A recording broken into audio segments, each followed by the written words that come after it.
Welcome, dear Sangha, to our Path to Awakening series with our Venerable Khenpo Tenzin. This is our part 7, so thank you all for continuing to join us and to delight in the wisdom of our beloved Khenpo. We will begin in our Yellow Garchen Buddhist Institute prayer book on page 1 with opening prayers. All mother sentient beings, limitless as space, especially those enemies who hate me, obstructors who harm me, and those who create obstacles on my path to liberation and omniscience, may they experience happiness, be free from suffering, and swiftly may they attain precious, unsurpassed, perfectly complete enlightenment. All mother sentient beings, limitless as space, especially those enemies who hate me, obstructors who harm me, and those who create obstacles on my path to liberation and omniscience, may they experience happiness, be free from suffering, and swiftly may they attain precious, unsurpassed, perfectly complete enlightenment. All mother sentient beings, limitless as space, especially those enemies who hate me, obstructors who harm me, and those who create obstacles on my path to liberation and omniscience, may they experience happiness, be free from suffering, and swiftly may they attain precious, unsurpassed, perfectly complete enlightenment. For that purpose, until I attain Buddhahood, I will apply my body, speech, and mind to virtue. Until death I will apply my body, speech, and mind to virtue. From today until this time tomorrow I will apply my body, speech, and mind to virtue. I take refuge in the Buddhas until I attain the essence of awakening. Likewise I take refuge in the Dharma and in the assembly of the Bodhisattvas. Just as the Buddhas of the past gave rise to Bodhicitta and progressed along the Bodhisattva's path, so shall I give rise to bodhicitta for the benefit of all beings and practice the stages of the Bodhisattva's path. I take refuge in the Buddhas until I attain the essence of awakening. Likewise I take refuge in the Dharma and in the assembly of the Bodhisattvas. Just as the Buddhas of the past gave rise to bodhicitta and progressed along the Bodhisattva's path, so shall I give rise to bodhicitta for the benefit of all beings and practice the stages of the Bodhisattva's path. I take refuge in the Buddhas until I attain the essence of awakening. Likewise, I take refuge in the Dharma and in the assembly of the Bodhisattvas. Just as the Buddhas of the past gave rise to bodhicitta and progressed along the Bodhisattva's path, so shall I give rise to bodhicitta for the benefit of all beings and practice the stages of the Bodhisattva's path. Until awakening, I take refuge in the Buddha, Dharma, and the Supreme Assembly. By the merit of generosity and other good deeds may I attain Buddhahood for the benefit of all beings. Until awakening, I take refuge in the Buddha, Dharma, and the Supreme Assembly.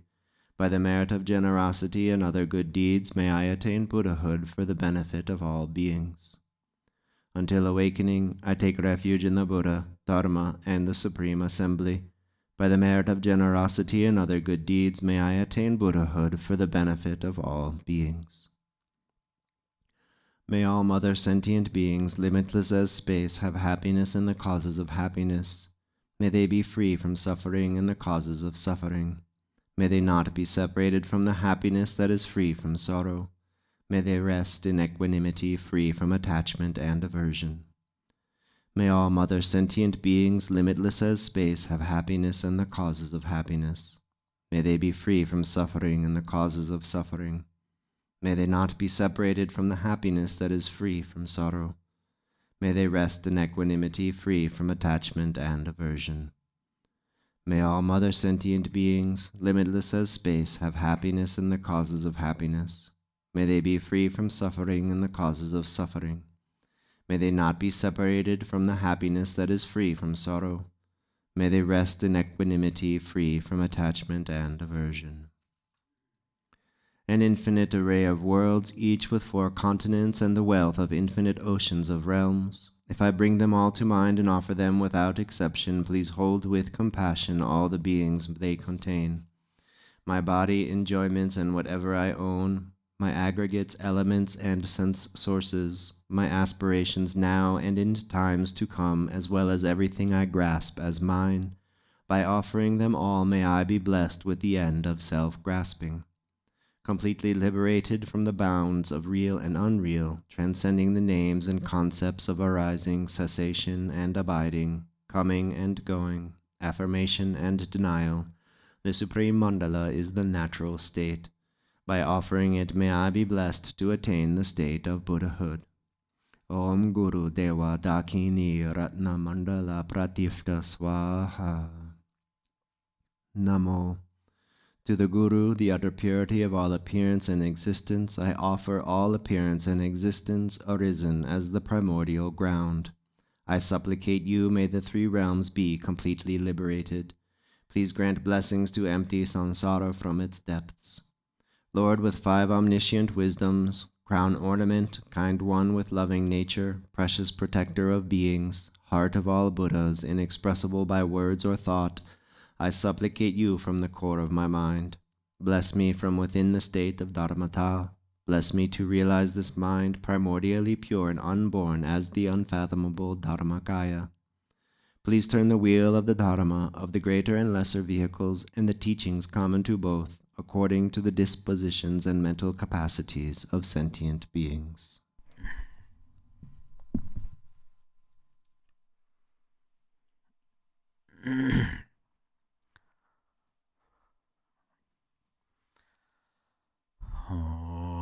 Tangue do jeja jere zonro jenja mata deja ponjamba surje lombo dabra jebe ke jeje jeba jandango janza tanana zarat na dorjin janjen de lo naro ta marba mala juje gambo ba pamodra ba jawan dogom Kajulama namje da jonje danana zara damje da lama lapa la jizo zon la zon yon den jam zon ala wan tendre don jendre bagel la zo jenjen zava lama jije go zon do je san lan da da Nage julam bede nage demba don zunje je don jajen bon da bar zunje la de zo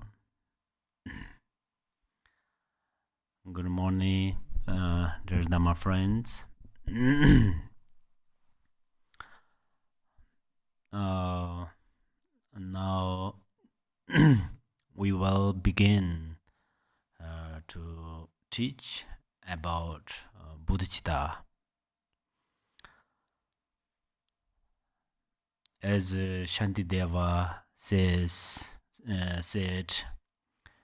may Bodhicitta, precious and sublime, arise where it has not yet come to be, and where it has arising, may it never fall, but grow and flourish ever more and more.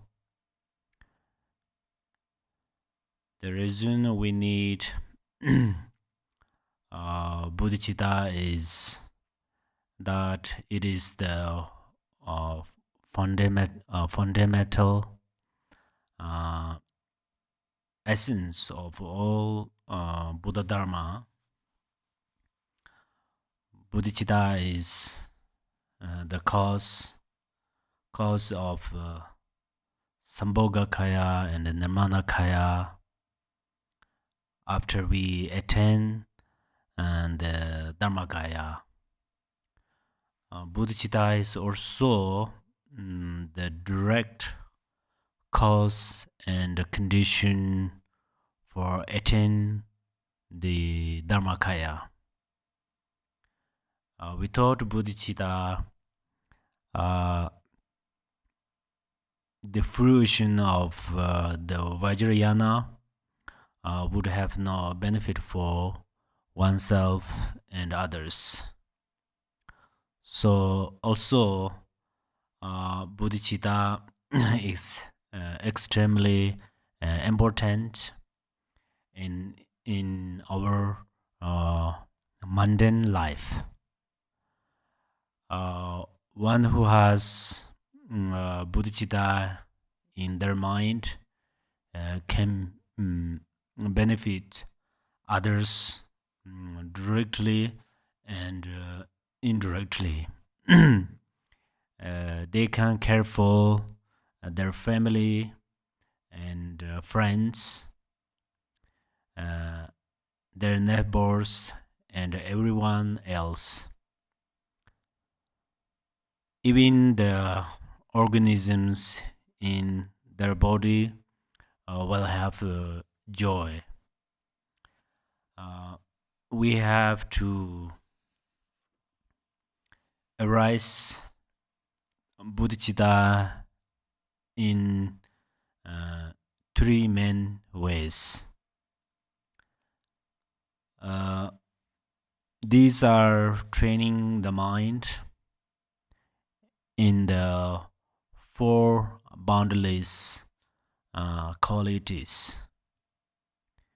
Uh, the aspiration bodhicitta, and then aspiration bodhicitta, and action bodhicitta. To begin to arouse bodhicitta, first we need to train our minds in the four boundless qualities. Without this training, we will never give up our selfishness. Sorry, the or egoistic mind. The egoistic mind is the opposite of bodhicitta. This is because the egoistic mind is a mind focused on oneself, while bodhicitta focuses on the welfare of others. Usually, the order of the four boundless qualities is boundless bodhicitta, boundless compassion, boundless joy, and boundless equanimity. But the way we practice is to begin with boundless equanimity, because first we need to identify the equality of others and oneself, and the equality of our friends and enemies. They are all the same in that they all need happiness and don't want suffering. Your enemies harm you for the sake of their happiness, and your friends make you happy for the sake of their happiness. That's how they are equal. Uh, if we don't train in boundless equanimity for a little while, it is possible that our compassion and bodhicitta will be only for our friends and relatives. We cannot generate bodhicitta for our enemies. If you don't believe me, close your eyes and generate bodhicitta for your enemy or someone who hates you for 5 minutes, and afterward generate bodhicitta for someone who loves you or mm, someone you love. then see which one is easier. Your feeling will prove the difficulty of these two to you. So how we train in boundless equanimity is by equalizing the object of aversion and the object of attachment. The main reason we do this is, as I said, all beings are fundamentally the same in that they all want happiness and they all don't need suffering. And if we think broadly in previous lives, we have been reborn countless times in samsara, and we have changed parents many times. That's where all mother sentient beings are our parents. Some of them were our enemies in previous lives, and then they again in this life they are born into our family.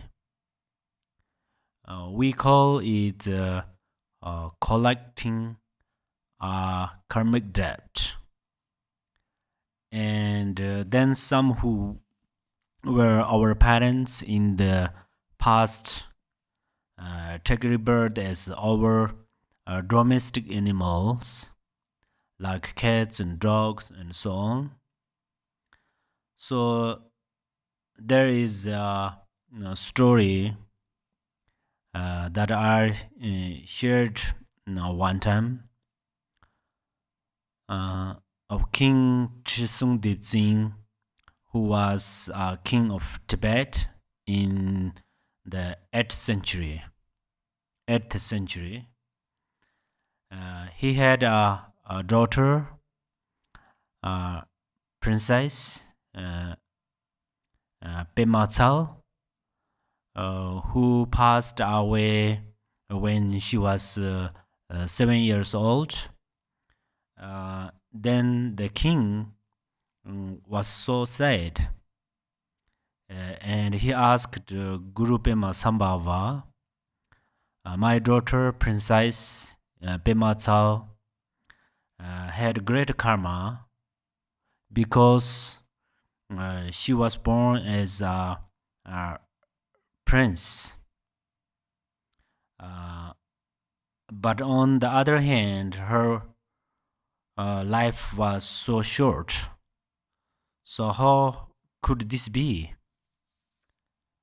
Guru Rinpoche, Guru Pema Sambhava replied that she was born as your princess was not due to great karma. In a previous life, you and I and Kinchin Bodhisattva were siblings in a lower class family near the Bodhinath stupa in Nepal. As the Bodhinath stupa was being built, your prince, your princess, your prince, right? Prince was born as a mosquito. The mosquito landed on you, and you unmindfully brushed her off, and the mosquito died. It was due to this karmic debt. that she was reborn as your daughter, the princess, and then caused you suffering through her early death. Once noble Katayana was begging for food, he came to a man with a child on his lap. The man was eating a fish and throwing stones at a dog who was trying to eat the fish bone.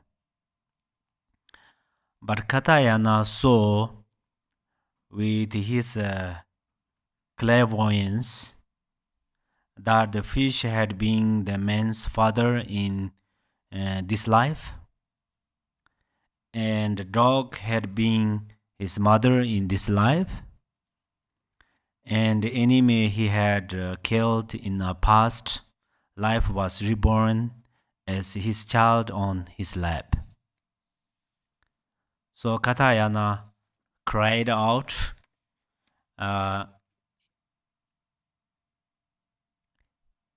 he eats his father's fish, he bites his mother, he holds in his lap the enemy that he killed. The wife is chewing on her husband's bone. I love to see what happens in samsara's show. This kind of situation occur many times. Sometimes I notice someone using divisive speech. It seems that they are behaving a little foolishly because, for example, 10 years ago, two people were very good friends. Then 5 years later, they became enemies. So there was no need to make an effort to divide them through divisive speech. It happens that way many times. Two close friends become enemies, and enemies also become friends. If two friends become enemies through your divisive speech, then what reason do you have to be happy? Because again, they will become friends. So your effort to divide them and your joy in their separation only adds extra years to retreat in lower realms. If we only consider different countries, earlier they were each other's enemies, but now they have become friends. Or before they were friendly, but now they have become enemies. There is no need to go far back into history. We can just look in this century. In the past 100 years, and then we think in the past week or days, months, lots of things have happened like that. Sometimes parents and children become enemies. Sometimes very strong rebels become friends. So there is no reason to hold into this temporary feeling of attachment and aversion between enemies and friends or relatives. We hold on to this temporary feeling, and then this becomes the cause of samsara. Now we begin immeasurable bodhicitta, or love. Once we have established all being as equal, we cultivate immeasurable love or bodhicitta for them. Thus, all mother sentient beings are the object of our bodhicitta, our immeasurable love. Parents take care of their children, spend their wealth, work hard, give their time.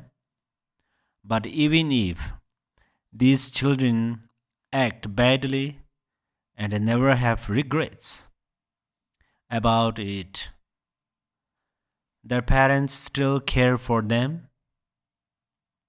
Similarly, just as these parents never think or act for themselves first, if they have a piece of bread, they first give some to their child before they take any. In a similar way, we have to give bodhicitta to all mother sentient beings. In the Sutara, it says that we have to act through love, that we have to speak through love, that we have to be motivated by love. So whatever we say, whatever we do through our hands, even if we look at other sentient beings, we must look at them through eyes of love, of bodhicitta.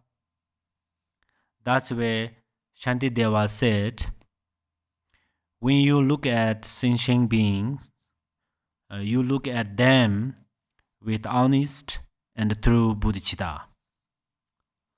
So you look at them through your bodhicitta and not in artificial way. In this way, you must deeply arouse bodhicitta and always think of welfare of mother sentient beings. Joje said, where travelers, those who have been sick in long time, elderly parents and grandparents, if we take care of them, it has the same merit as meditating on the union of emptiness and compassion. If you take your parents on your shoulders and circumambulate, right? Ambu or mambu? Circumambulate the world. Still that act cannot compare to their kindness. So we have to respect our parents, and we have to repay their kindness through Dharma practice, through our Dharma practice. In brief, boundless bodhicitta means that whenever you generate bodhicitta for the welfare of all mother sentient beings, or for one person's benefit of a body, speech, and mind, then these are all in expression of immeasurable love. So you gently, peacefully speak, peacefully act, and take care of others from the heart of your bodhicitta. And then you generate boundless compassion. First, you focus on beings who are seriously suffering.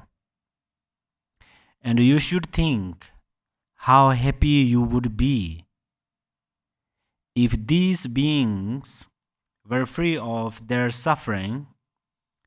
For example, if some hunters are about to kill an animal, you think if this animal could be free of the situation of being in front of guns, then you would be so happy. Especially while you are training, you should think if you were that animal, what would you do? If you were the person who is suffering, what should you do? They have no protectors. They have no helpers. They have no method to free themselves of their suffering. So you should think, what would you do? And then especially when someone cultivates non-virtues, then you should feel very strong compassion because they have been ignorant since beginningless time, with their dharma wisdom obscured by their ignorance. So we need compassion in order to liberate mother thinking beings from the ocean of some suffering. Like a mother who has no arms, those child has been taken away by a river. She has a great feeling to protect her child. Then if we have that compassion for each and every sentient being, our compassion become boundless compassion. The fourth is boundless joy. Some have power, wealth, good health, long life, and have many disciples, or their job is going successfully. When we notice this, we give rise to a feeling of competition. Compassion is good, right?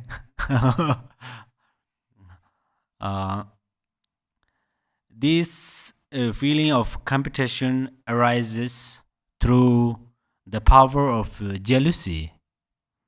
And the best antidote to jealousy is rejoicing. Usually we say a jealous person has no time to be happy. So we must always be careful not to lose our happiness to jealousy. Also, there is a saying, the enemy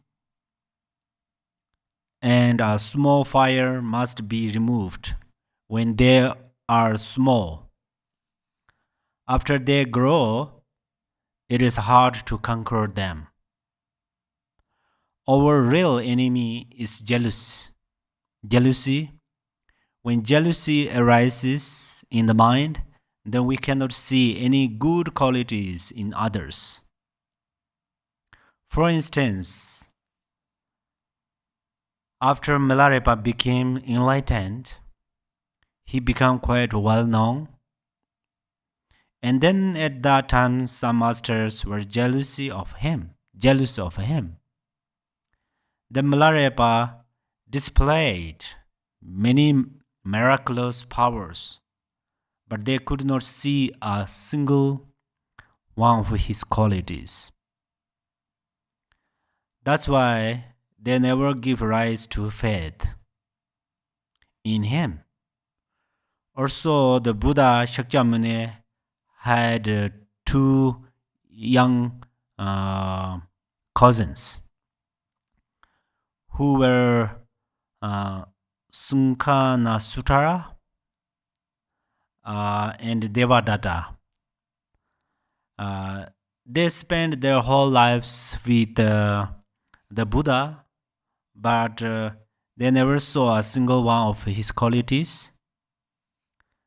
Their whole lives, all they could see were that they perceived as faults.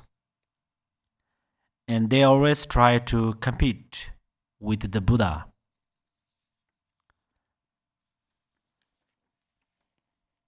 The immeasurable joy comes from good heart. Actually, not just immeasurable joy, but all of the four boundless qualities follow from a good heart, a good mind.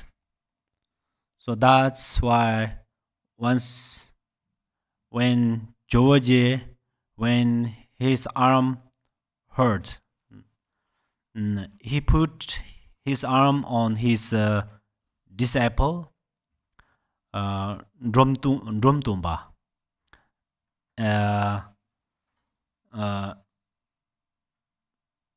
asked him to bless it.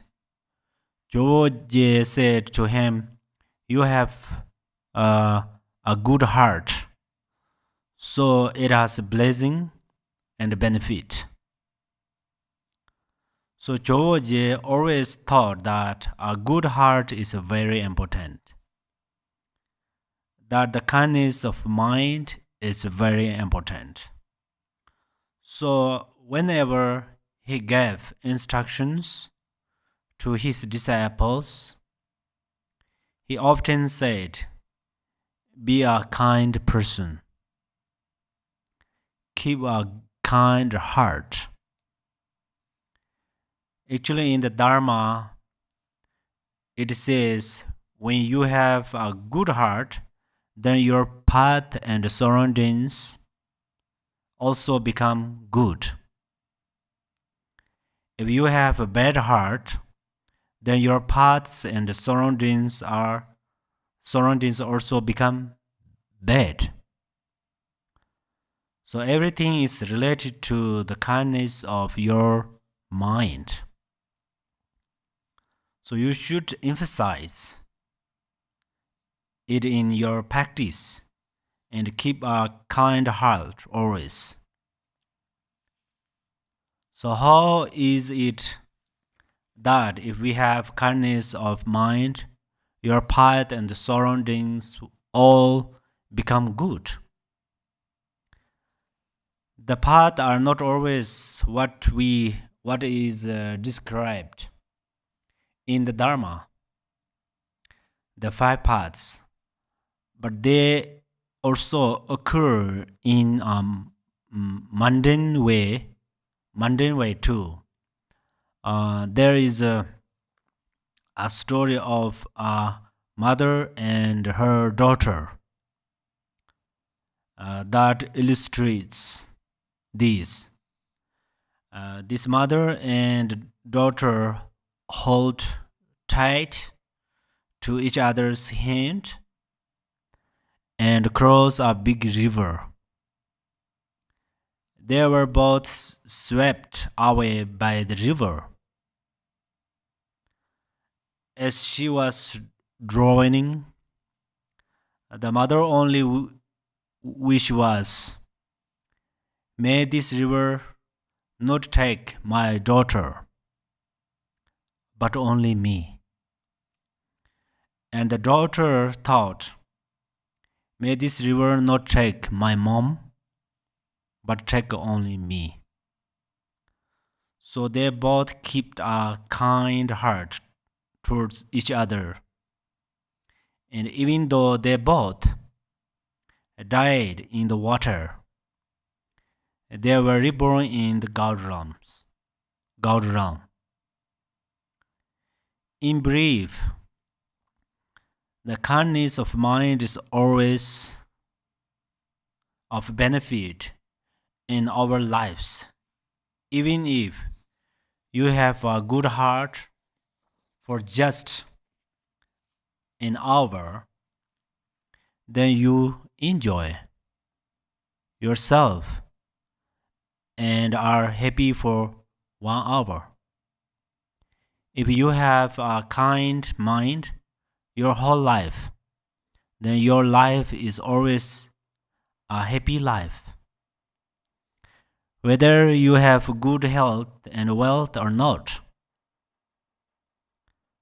We see in society some are not so rich and not so healthy, but they are always happy. And there are others who are pretty wealthy and healthy, but see that often they are suffering. So everything depends on kindness of mind. If you think what I just said is related to karma, it is not related to kindness of mind. You are right. This is related to good karma, but you are mistaken in thinking that it is not related to kindness of mind, because kindness of mind is karma. If you maintain a kind mind for 1 hour, during the time you will be happy. That is cause and effect. Lord Jigten Sunggun said, cause and effect is the natural manifestation of the moment to moment thought. In the Buddha's Sutara also there is a story about this. One time the Buddha and his disciples went to ask for food at a sponsor's house. The sponsor offered many different kinds of food to the Buddha and his disciples. There was a relative of a king there who had a friend who was a young Brahmin. And they came just before the Buddha began eating the meal. The Brahmin's child asked for food, but did not get anything. The king's relative waited until after everyone had taken food, and there were many leftovers, so he got allowed.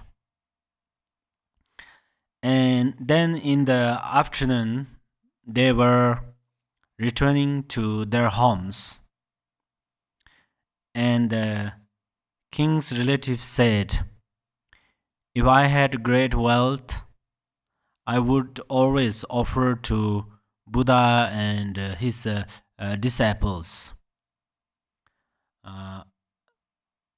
My whole life I would offer them clothes and food and whatever they need." Then this Brahmin's child said, "If I had some power or I was the ruler of this society, I would like to cut off the heads of the Buddha and all of his disciples. Then one day, king's relative was wandering, and he stopped to rest under the shade of a tree. But the sun moved the shade of the tree, so he went to another tree to rest, and slowly he fell asleep under the tree. In the nearby land, there was a kingdom where the king had no son. People of that kingdom found this relative of king sleeping under a tree and took him back to their kingdom, and he became their prince.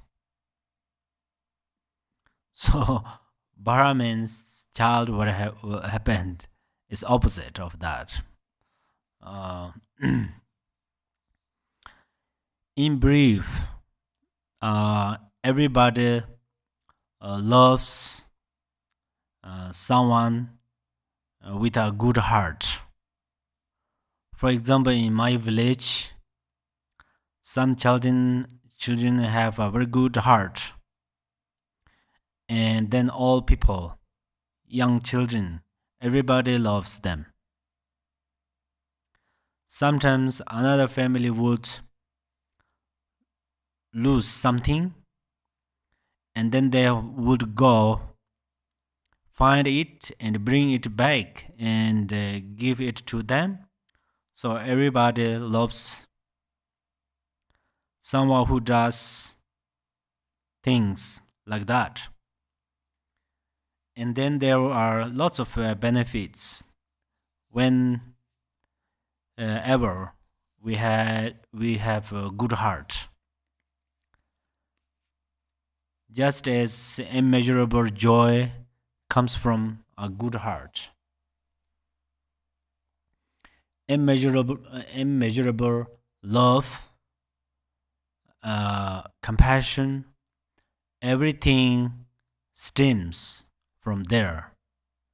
A boundless joy means we should keep a good heart day by day, year by year, and then it will become a boundless joy. And this is the root of bodhicitta and the root of great compassion. When it comes bodhicitta, the first thing is to focus on all sentient beings with compassion, thinking how all beings may be parted from suffering and the cause of suffering.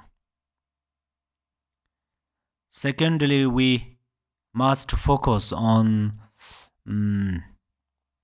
complete enlightenment with wisdom, thinking how to attain the precious level of perfect Buddhahood, which is free from both suffering and the cause of suffering. Neither of these two aspects should be lacking if we think of freeing sentient beings from suffering without focusing on the wish to attain Buddhahood. This is only compassion. If we think of attaining Buddhahood without having a focus on suffering, this is only love. We must have both aspects or points. There are three types of bodhicitta. The first is thinking, I will attain Buddhahood first, and then bring all sentient beings to Buddhahood. This is known as arousing bodhicitta with a great wish, or the king's way of arousing bodhicitta.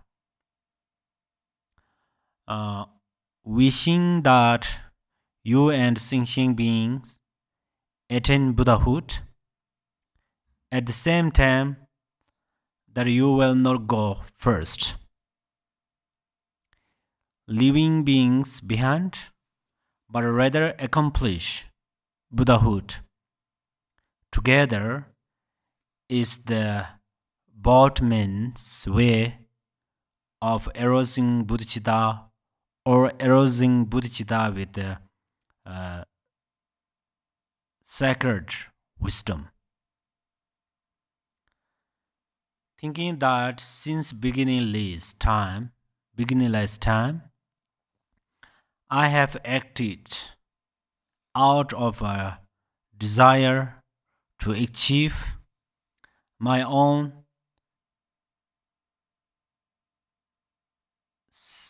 selfish aims, and as a result, I have wandered until now. If I continue to do the same, I still have to go on wandering endlessly. So now, whatever happens to me, I shall first set all beings on the level of a perfect Buddhahood, and then after that, whether I attain Buddhahood or not, it does not matter. When we think like this, we subdue the demon of our self-centeredness with the precious bodhicitta. This wish for other beings to attain Buddhahood is known as the arousing bodhicitta, beyond compare, or the shepherd's way of arousing bodhicitta. These three similes of bodhicitta are easy to understand. Bodhicitta is precious treasure. Bodhicitta is a wish fulfilling jewel. Because bodhicitta is the resource of all happiness and joy. Now, as mundane people, we are all striving for happiness. We say we need job. We say we need dharma practice. We say we need marriage. We say we need a house. We say we need health and wealth and popularity, even good weather and nice friends. So we just call it by different names. But if we condense them, everything comes down to bodhicitta. And the Dharma masters often give instructions, and they show us how to practice it. In any case, everything is dependent upon bodhicitta.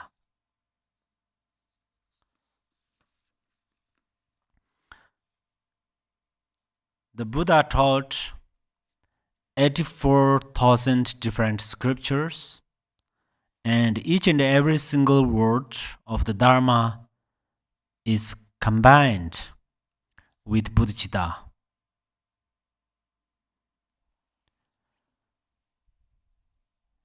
Choboje had many gurus. Among them, when he spoke Chobo Selingpa's name, he would join his hands together at his heart, and tears would flow from his eyes.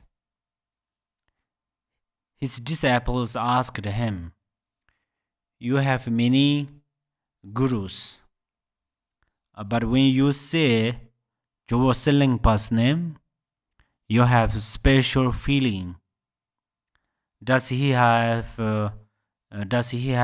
different qualities, or is it because of his kindness?" Then Chobo he replied, "All my gurus are Mahasiddhas, so there is no difference in their qualities. But yes, there is difference in their kindness. My mind has a small amount of bodhicitta, and this is the kindness of Chobo Selingpa. That's why I'm always grateful to him." And he said that arousing bodhicitta and aspiration bodhicitta are different. Arousing bodhicitta is very important.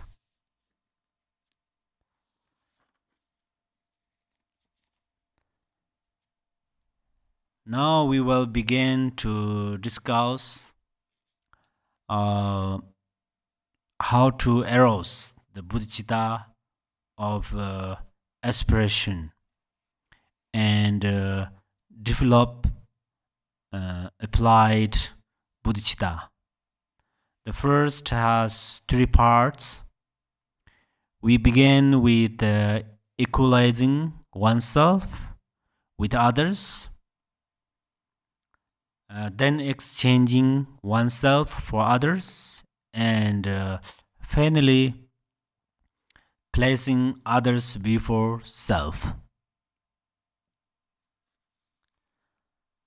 First, let us explore equalizing oneself with others. Since beginningless time, all mother sentient beings have been cycling endlessly in samsara. This karma comes from delusion, from identifying within I that does not exist. There is no self, but they identify with a self and they cherish self and I.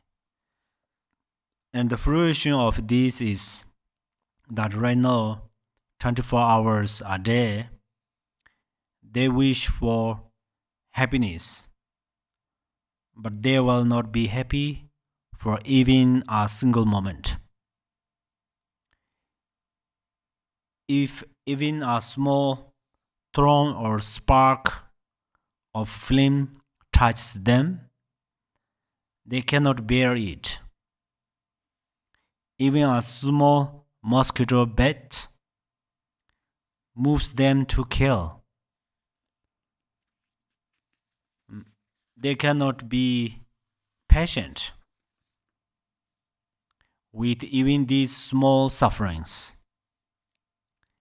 and they don't care for others' lives. These kind of shameless selfish activity is because of a deluded perception. These sentient beings are the object of our anger, but we should think carefully and understand that they have lost their wisdom in deluded perception, and they totally misunderstand. And through their ignorance, they cultivate very serious karmas with painful results. Now they engage in this action with their body, speech, and mind. But they could not cultivate the cause of happiness, which is a virtue, Dharma practice.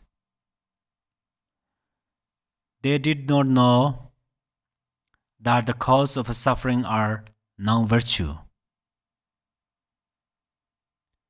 negative karma. They don't know how to remove these because of their ignorance, self-grasping, and deluded perceptions. So now we don't show them. If we don't show them patience, if we don't give them bodhicitta and compassion, who will give it to them? Whether they are good people or not, whether they are deluded sentient beings or not, we have a special relationship with them because they have been our parents. They wander due to their deluded perception, and we know that they are wandering.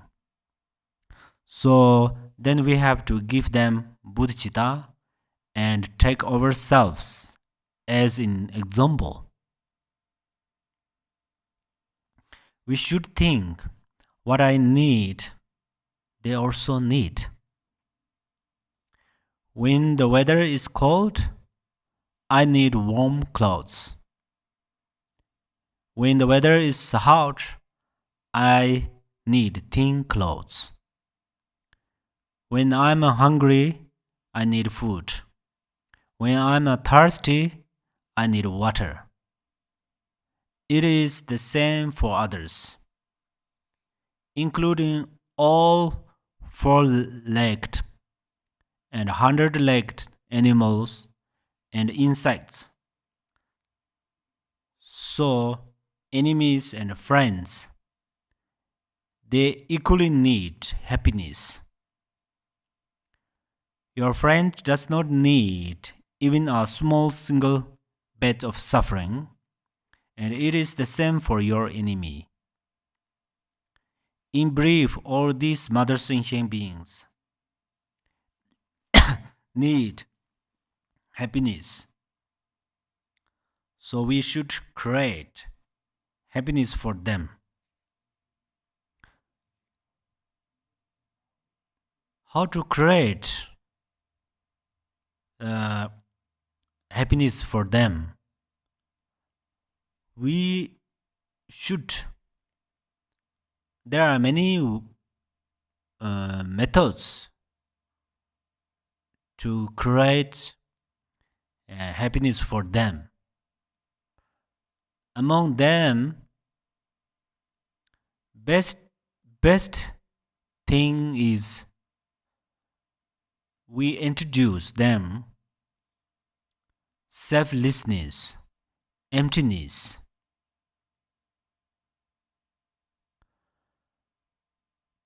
Because the realization of selflessness and emptiness, it entirely give up their sufferings, their suffering.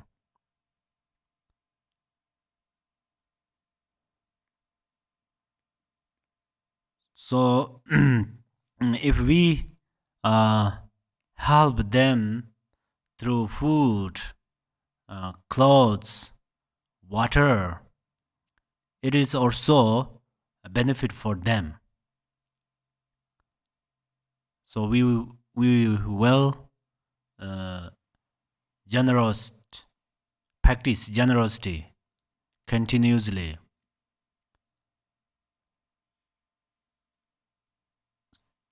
So we must completely give up cherishing ourselves and completely purify malicious thoughts and covetousness from the root, and we should improve bodhicitta.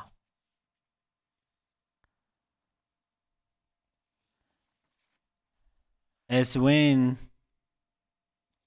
Patamba Sangye, the disciple asked him, "Please give me one instruction which I can use at any time."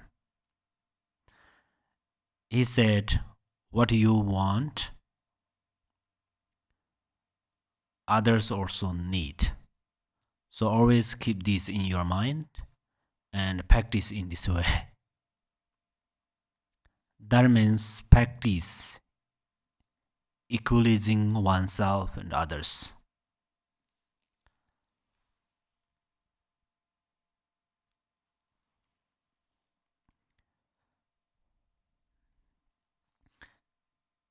Now we come to taking and giving, which is the second way to arousing aspiration bodhicitta.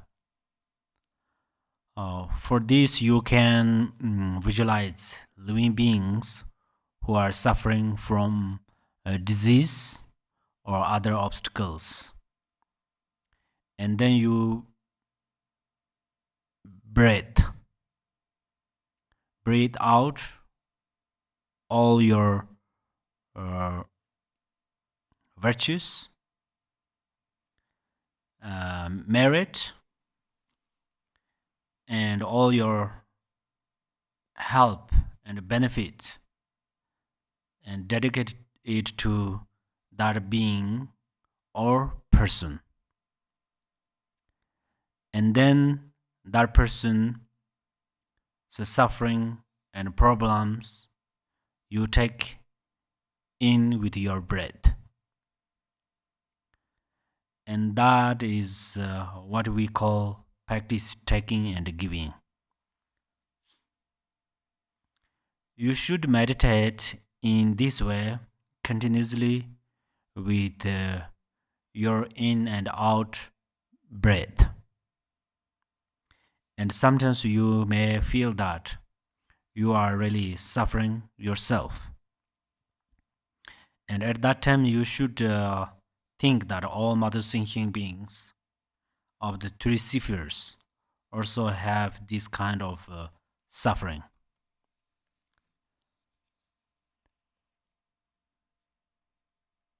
And let compassion arise for them. And then think, may my suffering exhaust the suffering of all sentient beings. When you breathe in others' suffering and apply your realization of emptiness, and that suffering is purified.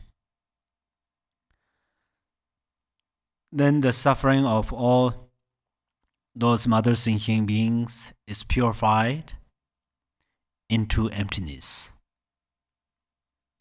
Then you can think, may they have happiness, and the cause of happiness.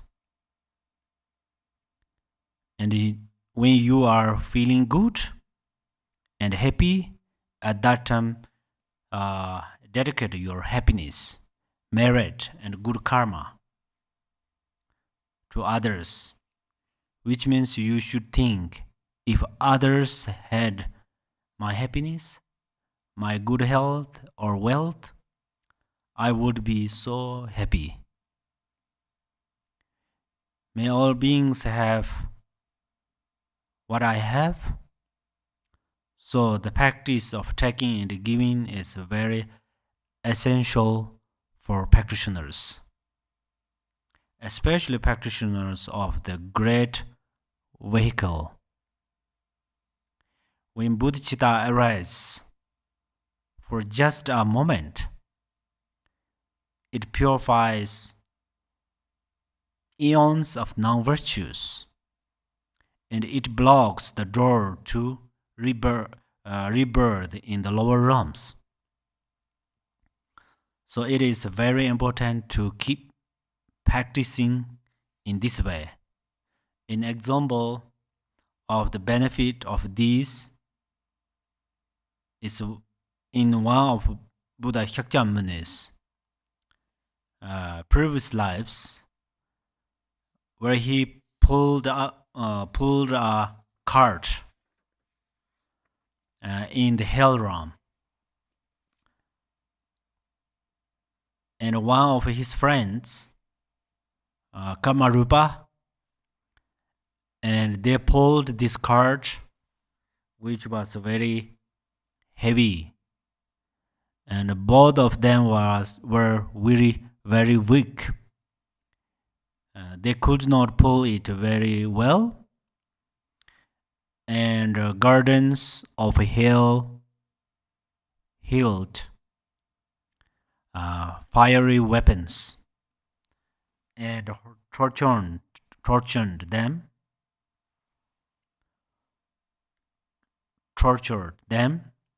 and at that time Shakyamuni Buddha, in this previous life, said, I will pull this vehicle by myself. Let my friend Kamarupa be released. When he said that, from his compassion, deep compassion, and bodhicitta, the henchman of hell said, the fruition of one's own karma must be experienced by oneself.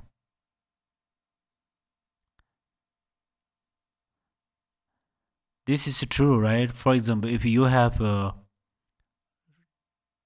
3 siblings, among them one, your brother or sister,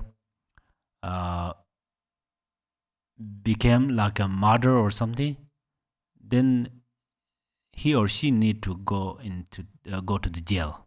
You don't want to go to the jail if you are not related to that. So if you don't trust the hell situation, it's okay. Okay means because right now we are our wisdom, spiritual wisdom, covered by ignorance. For that reasons, we were not able to trust. But then you little research in each day what happened in the society and what happened after there someone made a big mistake. So these are like a proof. We learn more things from mundane activities and then use them for practicing dharma. Then they will help. That's what I think. Then you check. I can't say 100% that is this. And then and they struck him in the head with a hammer, and he passed away in that moment in the hell realm. Through the power of his good heart, he was reborn in the God realm. So in the Dharma says Shakyamuni Buddha, he accumulated three eons, three great eons. So then first he start to generate bodhicitta is that this moment the in this story said in the hell, in the hell realm. So now the often our gurus gave us the instruction of bodhicitta. If you generate bodhicitta in a moment, then this result will occur until you become enlightened. So you don't ignore with small virtues. You don't ignore moment, the bodhicitta, arising bodhicitta. In brief, bodhicitta is very easy to speak about, but it is not hard to do. There are no rules or requirements for practicing bodhicitta. You can even practice bodhicitta under your blanket. You can practice bodhicitta in the toilet. You can practice bodhicitta while driving a car or cooking noodles, walking your dog, teaching your students, making phone calls, talking with your friends. Always you can practice bodhicitta. And also there are not really many rules or requirements. Whether you are religious or not, Buddhist or not, it doesn't matter. You can practice it. Also, there are lots of conditions for giving rise to bodhicitta. For instance, if you turn on your light, in that moment you can give rise to bodhicitta and think, may my mind becomes like this light for the benefit of all sentient beings, especially who has eyes. When you open the door, you can generate bodhicitta and think, may I open the door to nirvana for all beings, especially who has likes or like. So all beings can go there. Even when you stand up the shade of a tree and feel a nice breeze, you can think, may everybody have this. When you eat or drink, at that time you can also generate bodhicitta and think, may all sentient beings have some delicious food. Especially hungry ghost. When you see some beautiful flowers or rainbows or nicely shaped and clouds, you can offer these to the three jewels or yadam deities and generate bodhicitta, thinking, may all sentient beings offer together. So this is also a way of practicing bodhicitta. Of course, when you chanting, reciting, visualizing, Yidam deities, you must combine with bodhicitta.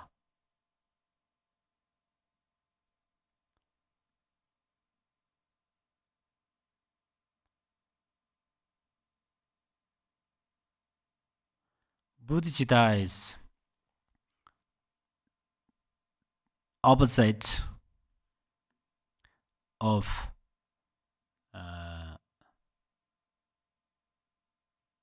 the harmful mind and covetousness and malicious mind. So when you have a good heart, the good heart is the seed of your bodhicitta.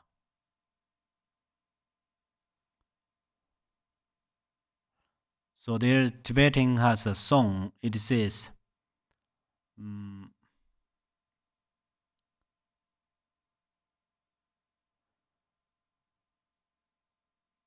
person who has good mind, how to say it?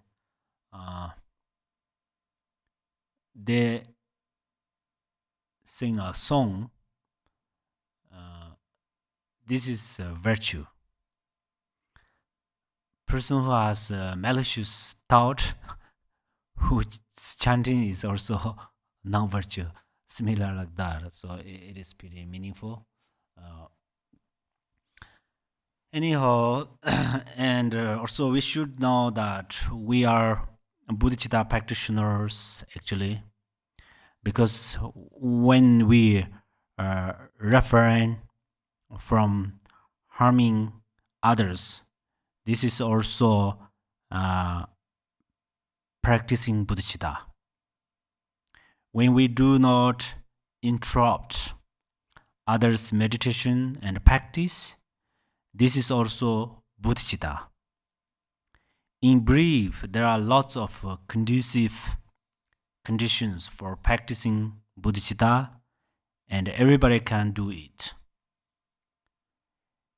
If now I were to teach you about bodhicitta skillfully, using hundreds and thousands of beautiful words, if you don't try to arouse bodhicitta in your mind, then it would be quite hard for my teaching to benefit you. So from your side, making effort at least once in a while. That's why we have to take the bodhicitta vow. Because when you have the vow, you often remember this, that you have a vow, and you will practice it. So that is the benefit of the vow. If you don't have take the bodhicitta vow, and then you just ignore, automatically you forget about it. Perhaps you think, I can do anything I want because I don't have a vow. So I am not bound by rules. For that reason, if you take the bodhicitta vow, it corrects this wrong understanding and prevents wrong actions that could come from it. This is very important.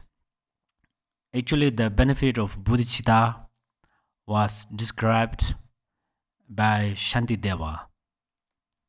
He said, the moment you give rise bodhicitta, you are Buddha's heart child. Being a heart child of the Buddha means you are ready to become a Buddha, like prince ready to become a king. In this degenerate time, there are obstacles externally, but sometimes we don't have external problems. and we create lots of suffering internally. The problem there is we don't have bodhicitta. If we have bodhicitta, then we can avoid many sufferings. And if sometimes we have external suffering, still we can reduce this suffering through bodhicitta. Earlier in this teaching, I said, if you are sick, you should think, may all mother thinking beings recover from their illness through my sickness. So you practice taking and giving, and if you have enjoy, then at that time you share the joy with others through your breath. Next is others before self. This is not easy, but you don't give up. So you should think like this: whether I remain in samsara or I am reborn in the hell realm, whether I am sick, whether I am in pain, whatever happens, no matter what the problem, I will be patient. May the suffering of all mother thinking beings remain on me. Any single benefit that occurs for me, I dedicate for the welfare of mother thinking beings. You should be determined in this decision, and you should put it into action. We have practice putting others before self like this. Once when George's guru was giving a teaching on a throne, nearby a person threw a stone at a dog. Then the guru said, "Aha," and fell from the throne. Throne. People thought it was just an artificial action, but they saw some bruise on his back. So this is real. You can bring others' suffering to you if you practice really well on taking and giving.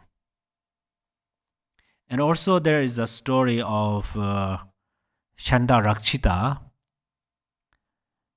When he was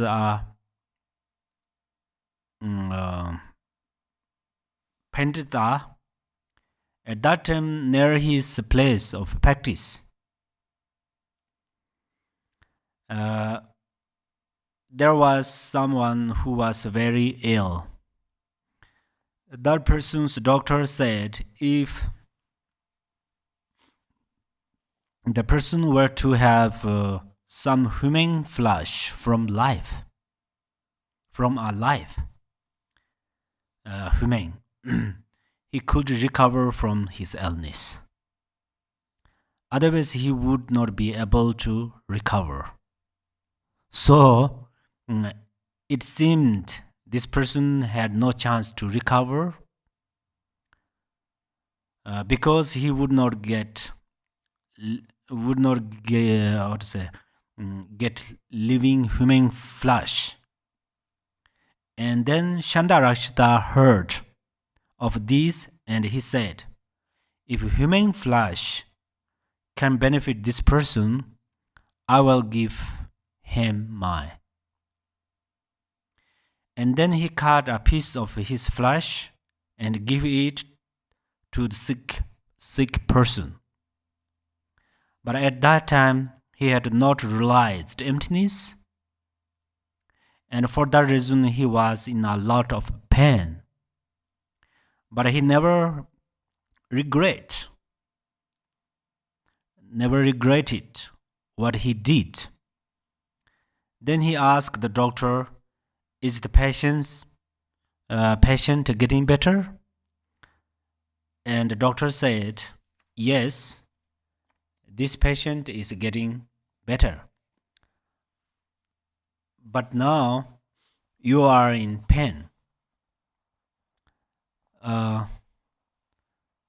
Then Shantarakshita said, I have no regrets.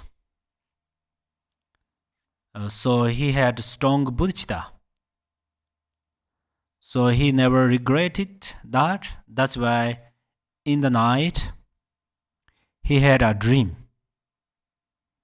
In the dream, someone came and he said, oh, no, you will go forward on the Buddha's stage. That you have undertaken hardship is very nice, very nice. And then he touched Shantarakshita's wound. In the morning, when Shantarakshita woke up, his wound had healed. That means he had seen Avalokiteshvaraya in his dream. And that morning, he had also automatically memorized Nagarjuna's middle way teachings. So if we cannot practice bodhicitta like in this story, we still have to arouse bodhicitta. We all have the experience that whenever we arouse bodhicitta in our minds, we forget self. And however much we can reduce egoistic mind, we will experience less suffering. So if you are a smart person, you will spontaneously be willing to practice bodhicitta. And then, for example, we are Dharma practitioners. We become a Buddha means reducing our two graspings, our two obscurations, purifying them, cleansing them. These are grasping at a self-grasping, at the grasping at phenomena. Grasping is I, and bodhicitta is opposite of I. Ultimate bodhicitta is direct opposite of I. Relative bodhicitta is indirectly the opposite of I. And then the grasping at phenomena, we think these things truly exist. These colors are truly exist. Existently truly true. This color is not true. And then last night we had some strange dreams, and in the morning we think these are 100% true. And then sometimes in the morning, when we identify them as true, it affects us.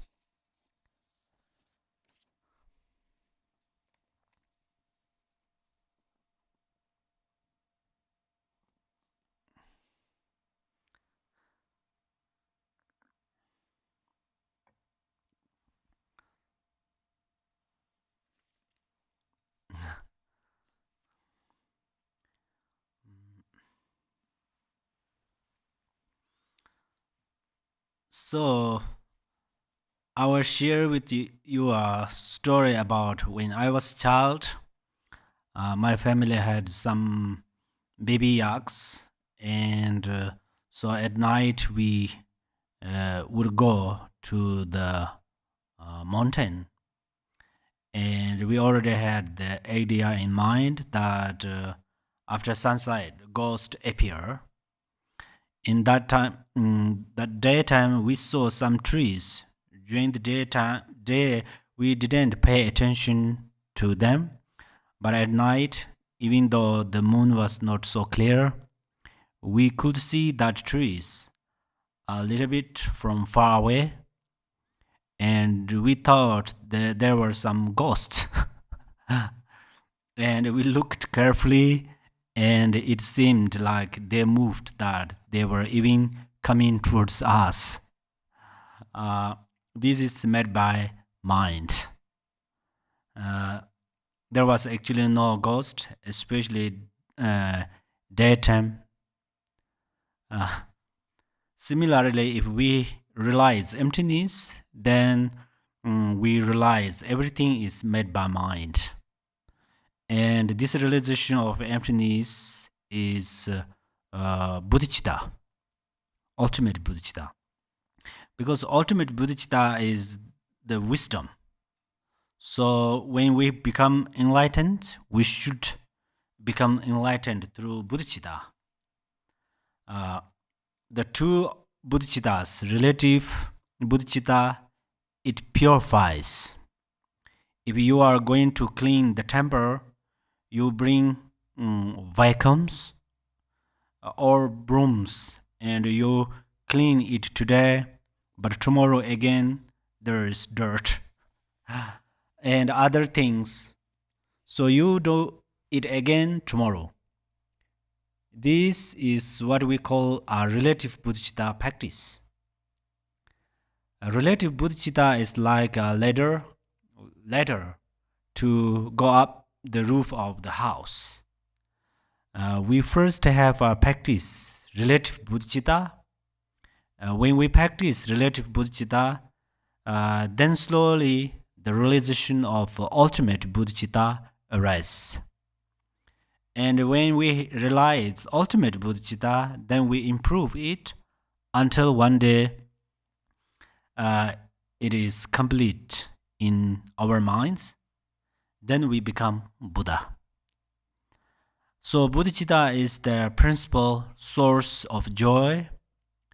Becoming a Buddha does not mean we just fall into unconsciousness. That is feelingless. Yes, becoming a Buddha means going beyond temporary happiness, temporary feelings. But becoming a Buddha means, in brief, that our mind completely matures into bliss, clarity, and emptiness. This joy or this bliss is unchangeable.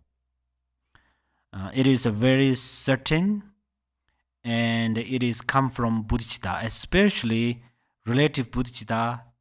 That's why we say relative bodhicitta cause, and ultimate bodhicitta is effect.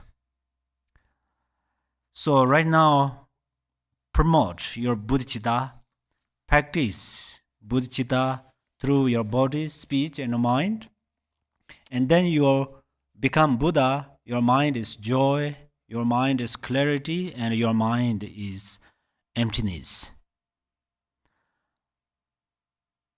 So now we are ready to practice bodhicitta. Some people have already working up about that. That's why they are practicing. Some have not yet, but they have interest in it. That's why we have to talk about it. We have to help them promote their bodhicitta. It is like in some places there are very few uneducated people, and we tell them about the value of education, and among them some of them will have an interest in education, and through education they can improve their lives a lot. So we have to wake up and realize how important is bodhicitta, and we have to practice bodhicitta for the sake of all other sentient beings, Even if you turn the page of a single Dharma book, it should be combined with your bodhicitta. If you do this when you turn the page, sometimes there is a sound, sometimes the ear moves. Whoever hears that sound, it becomes the best mantra. Whoever touches that moving ear, it is the best blessing, best nectar. And whoever see you, this is the best liberation because of the power of bodhicitta. Actually, I want to repeat. You know, for example, right now we have a special relationship, connection with our parents. Why do we have that? You think carefully, it is because your parents are the most beautiful or the most rich or the most handsome. Is that the reason you have a special connection with your parents? No. By the power of their love and your love, you have this special connection. We all have that. Actually, Lord Jigten Sunggu said, all living beings or all phenomena are the work of Buddha's activity. That means that we all benefit others. Even the trees, they help the birds and thousands of other forms of life. They even help human beings. Each and every day we breathe in and breathe out fresh air. This depends on the kindness of trees. So if we think carefully, we would be so grateful to everything. When I say that, suddenly you may think, oh, enemies. How are we grateful to enemies? Because of enemies, we practice tolerance. We become patient. They are the object of anger. That's where we have to use control. And when we control ourselves, we develop the quality of patience. And then think, students are grateful to teachers. Teachers are grateful to students. Internally living beings are grateful to external things.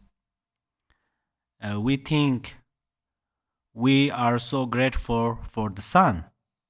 Without the sun, what would happen? Buddhists always use darkness is an example, but we should also be so grateful for it. Without darkness, maybe we would not sleep. Because we have a strong desire, we are in the human realm, and then 95% of people would become crazy. First become drunk with a lack of sleep, and then become crazy. But the kindness of the night let us sleep. Then water, fire. Without fire, how could we eat?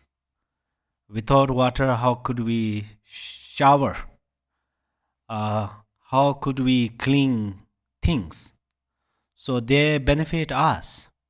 And from our side, we cannot repay water, fire, and the other elements, but we are grateful. This is the foundation of bodhicitta. Now I'm just telling you some parts. Of course, not skillfully. I couldn't say, but you observe. through your primordial wisdom and Dharma wisdom, you will find really wonderful things, a way to improve your bodhicitta. Bodhicitta is the life force of Buddhahood. Bodhicitta is the source of happiness in mundane activities. So bodhicitta is necessary in mundane activities and the Dharma activities. And bodhicitta is necessary to become enlightened. And after becoming enlightened, still bodhicitta is necessary because we attain the Dharmakaya, and then through the Sambhogakaya and the Nirmanakaya, we benefit mother sentient beings. So Sambhogakaya and Nirmanakaya do not just appear without any cause from the Dharmakaya. Whoever achieves the Dharmakaya has limitless bodhicitta, and this power appears as the Sambhogakaya. The Sambhogakaya naturally will benefit others. And likewise, when the Dharmakaya appears from the Nirmanakaya appears from the Dharmakaya, it naturally will enact with the welfare of sentient beings. Only through the power of bodhicitta.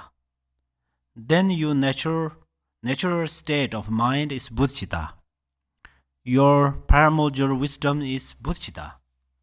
Bodhicitta is also a protection sphere, which means when we establish, for example, a sand mandala, or we are using substance to draw different things like a vajra, fence, and fire and other elements, and in the center we visualize ourselves. This means harmful ghost or other who after death become ghost. They cannot enter and they cannot harm us. But the Lord Jigten Sunggon said the best protection sphere is bodhicitta. So how does it protect? If we have relative bodhicitta, then there isn't any ghost which will reject. Instead, we will generate bodhicitta and compassion towards them. And then they cannot harm us because of the power of bodhicitta. It is just as sunrise melt ice.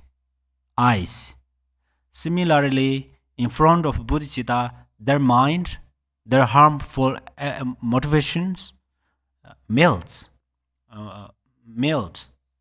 and they do not challenge to bodhicitta practitioners. That's Guru Rinpoche bound under oath many evil spirits. Guru Rinpoche's kilaya is not sharper than our knives, and many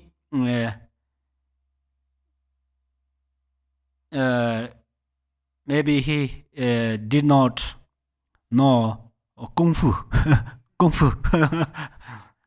but he used the power of his bodhicitta. Sometimes we have different thoughts. When we have different thoughts, then ghosts and these kinds of things appear.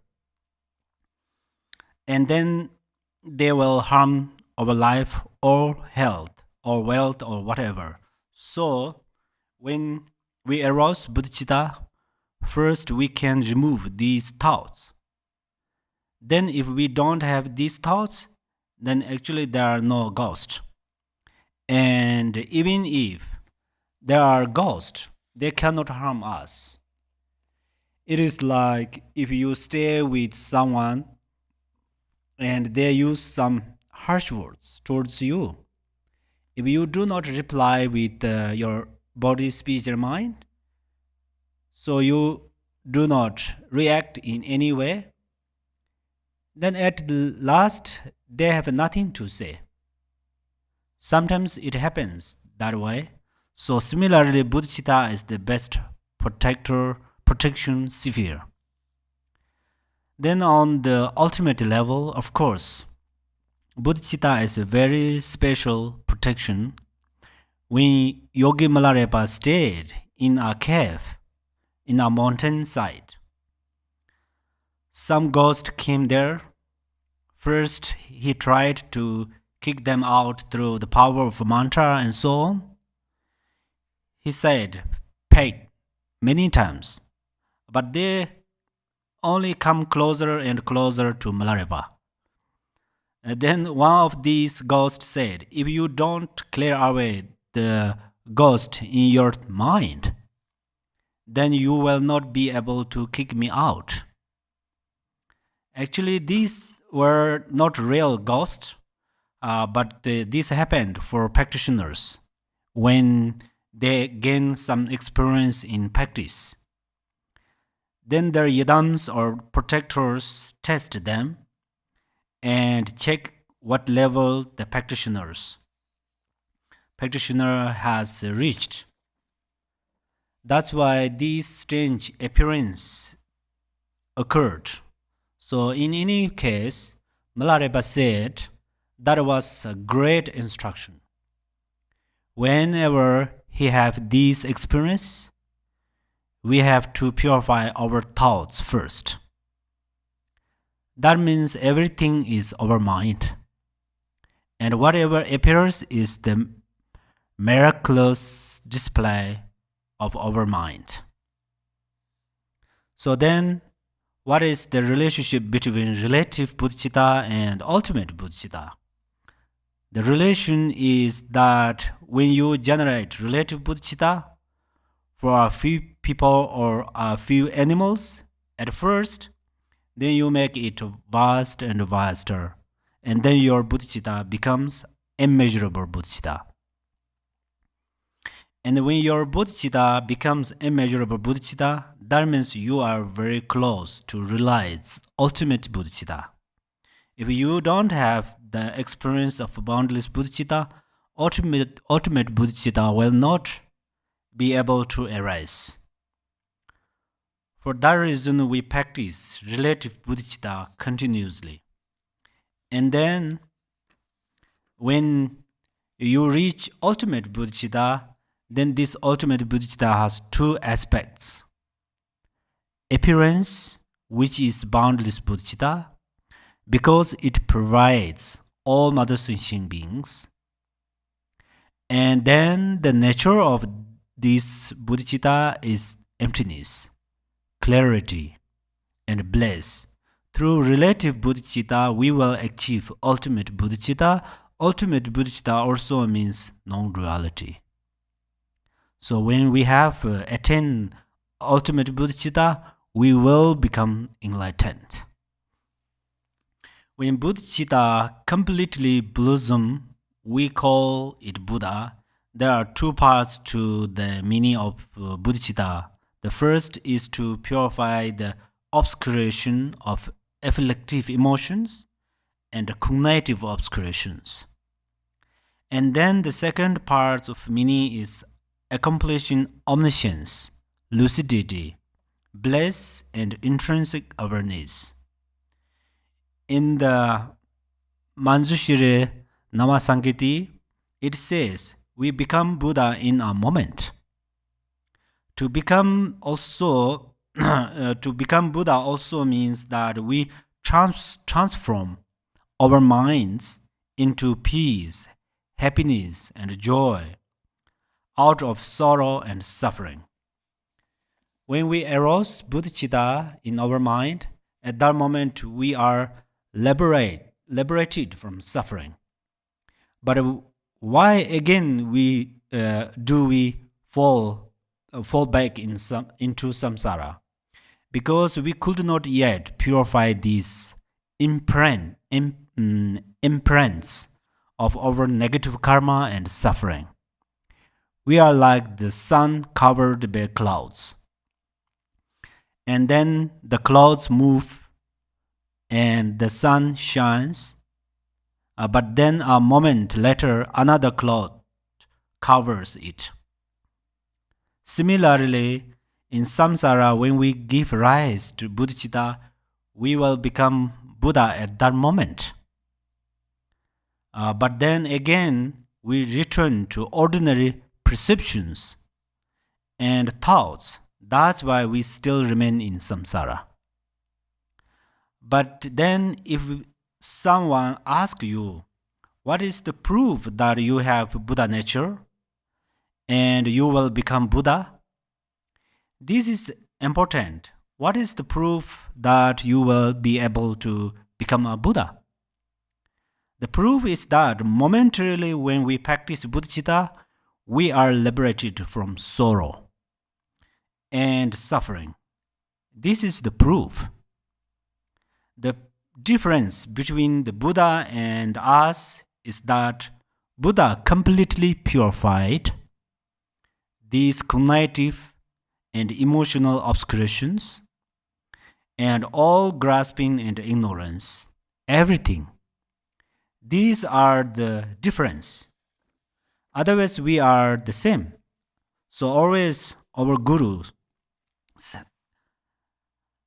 and all masters emphasize bodhicitta. In brief, in this life, bodhicitta can help us to be peaceful and happy in samsara.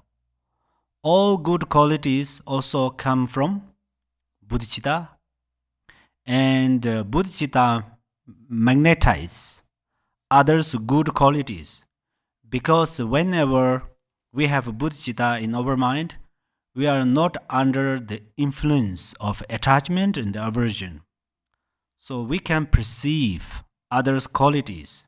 We can respect them more than before.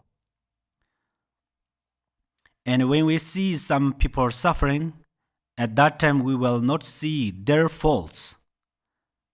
That's why in Material Buddha's prayer it says, someone whose mind is obscured, the Buddha will not criticize.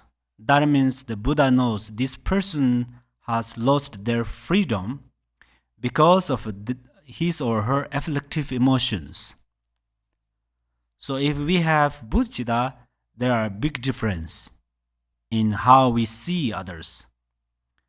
Now we suddenly see people's mistakes, and then we start to criticize, and we are angry and so on. But when we see through our bodhicitta, then these people who are caught in afflictive emotions, we only see the faults of the affliction. That's why we advise them to remove their afflictive emotions. And we say, I'm feeling compassion for you. So you see, if you look carefully, there are big differences, right? I can generate compassion for you, but I say you should remove your afflictive emotion. Because your afflictive emotion counters you, and that makes you suffer. So in brief, from the time that we are in this samsaric life to the life of the bodhisattvas and the Buddha, always bodhicitta is essential. It has the most benefit. For example, a tree has many branches, leaves, and the trunk, and the roots. There are lots of parts of the tree, but what we need from the tree, for example, in apple tree, we need its fruit. Similarly, in the Buddha Dharma, there are lots of parts, but what we have to take from it is the fruition of Dharma, which is bodhicitta. We practice bodhicitta through our body, speech, and mind, then we will be enlightened. We all have Buddha nature. What is the proof? The proof is that even tigers and lions have love towards their offspring. So this is proof. But this is immature love, immature bodhicitta, immature bodhicitta. That's why this bodhicitta is limited. And also it is combined with attachment. But now we have a precious human life, so we can develop spiritual wisdom. And we should mature our attachment and limited love to limitless love, boundless love, until finally it transforms into ultimate bodhicitta, and then it will become Buddha. May all mothers and human beings become Buddha. Thank you very much. Now we will dedicate together, and please generate deeply, purely, clearly your bodhicitta. Chancho senjo rinpoche ma je ba na ji jor je ba nyan ba me ba ya kone gong de pe wa jo. May bodhicitta, the precious and supreme mind, arise in whom it has not yet arisen. Where it has arisen, may it not decline, but ever increase higher and higher. Thank you very much. Thank you, everybody, for joining us. Just a reminder, our Thursday, Part 7 question and discussion time will be our 10 a.m. to noon time here in Arizona, Mountain Standard Time or Pacific Daylight Savings Time, either one, 10 a.m. to noon on this Thursday, April 1st. Thank you very much.